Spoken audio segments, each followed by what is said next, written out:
Very interesting, very broad range of nominations, which is the most striking thing. I mean, I don't think there's a creative industry in which you would have a contrast as huge as Limbo to FIFA 11 to Mass Effect to Heavy Rain. That's an astonishingly broad range of stuff.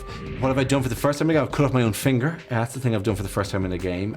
I have, actually Heavy Rain's interesting, just I have not done anything for long periods of time and not complained about it. Or when I've done something quite small. Like probably the most affecting thing in Heavy Rain is pushing your way through a crowd that seems to be getting busier and busier and busier, and not being able to hear and knowing that your kid has run away and you can't get him. I mean, I found that, because I'm a little kid, but I found that quite tough. So that was an interesting development. I'm not saying Heavy Rain was perfect or did everything that it should do really, really well. It's obviously quite a pulpy, schlocky kind of a thriller in many ways, but it was an interesting new development that the foot came off the pedal. It didn't all have to be Jesus, checkpoint.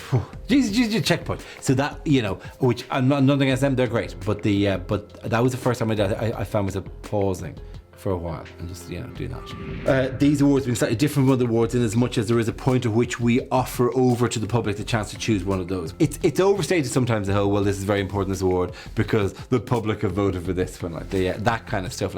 But for a consumer-based industry like video games, where it's not all about stars and all those considerations, the having a direct line between the studios and the punters is vital, and this is one of that reflects that. It is basically about who walks in off the shop and wants to play the games.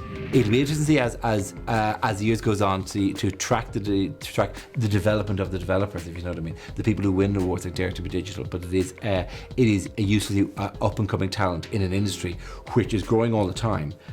And is devouring and hungrily using the best of British talent in terms of graphic design and level design and the ideas that come into it. I've often said if you're creative at the moment, you go into video games in the UK. So it is an important industry for young people because it's a young industry. So the Dare to be Digital, it reflects that.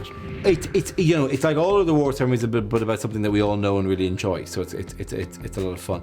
It is quite an informal one because it's without the pressure of the glam and glitz of these things, because the industry doesn't really need that or work with that. So it's not bogged down in red carpets and the need to have starlets appear, like that kind of stuff. It's all about the content.